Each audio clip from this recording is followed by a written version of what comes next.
Les conséquences du tassement de sol, eh bien, elles sont nombreuses. Ce qu'il faut d'abord comprendre, c'est qu'il y a un lien qui est très très clair entre le développement de la végétation aérienne et le développement des racines d'une culture. Et donc tout ce qui va bloquer le développement d'une racine ou freiner le développement des racines va avoir des répercussions immédiates sur le développement d'une culture. Alors après, il y a d'autres facteurs qui vont jouer, en particulier l'agriculteur voyant des faibles rendements ou des rendements qui baissent va être obligé de rajouter des fertilisants, donc ça veut dire des coûts supplémentaires. Il va être obligé, voire même, d'apporter de l'eau. Les tassements peuvent avoir aussi des conséquences, j'allais dire inattendues, rendre une parcelle beaucoup plus sensible à la sécheresse qu'elle ne l'était avant, par exemple. Eh bien, s'il y a des pluies importantes, eh bien, va favoriser l'érosion et va entraîner des éléments type par terre de surface vers le milieu naturel et donc provoquer, aggraver la pollution des baies et des rivières.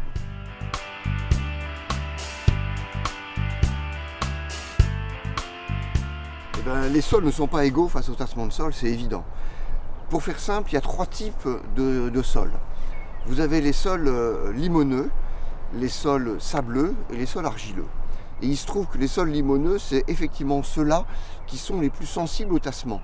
Parce que dans les limons, eh bien, si vous voulez, il n'y a pas de structure. Et dès que vous écrasez un élément, si vous voulez, un sol qui n'a pas de structure, il va avoir des difficultés à recréer cette structure-là. Par contre, quand vous êtes dans des sols plutôt sableux, eh bien, il va mieux résister, si vous voulez, avec la consistance même du sable, au tassement. Et par contre, l'argile est intéressant parce qu'on a ce qu'on appelle le retrait-gonflement, c'est-à-dire l'argile bouge en fonction de la saison et font que ça crée de la porosité.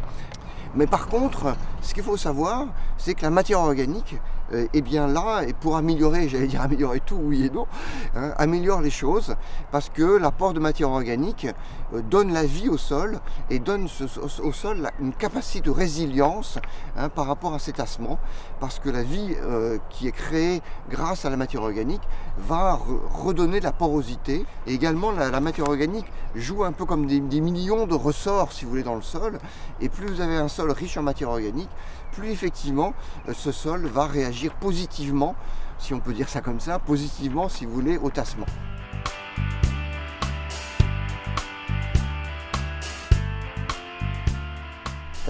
Prévenir le tassement, j'allais dire, et ça on l'a bien montré dans tous les travaux qu'on a pu faire, le premier critère qui joue, c'est n'intervenir que dans des sols bien ressuyés. Deuxième critère pour les tassements de surface, c'est les pneus basse pression, donc des pneus relativement larges.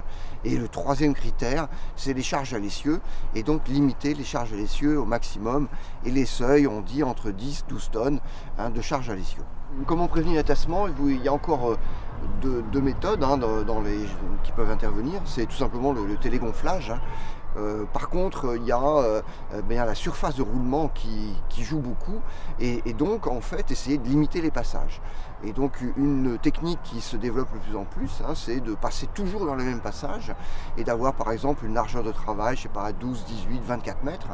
Et c'est vrai que d'avoir des passages par exemple à 24 mètres, ne fait que une surface de roulement beaucoup plus faible à l'hectare et donc limite effectivement les tassements. En leur mettant par GPS, c'est beaucoup plus facile parce que c'est enregistré et donc le tracteur automatiquement est guidé dans les mêmes passages. Donc là, c'est effectivement très intéressant.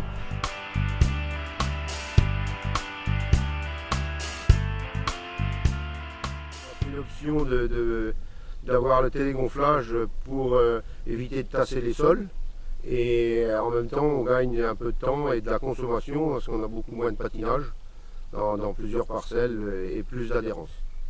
C'est-à-dire que maintenant, par rapport à il y a plusieurs années, pour dégonfler la tonne et le tracteur, avant où on était obligé de s'arrêter et ça durait, on va dire, entre 10 minutes ou quasiment.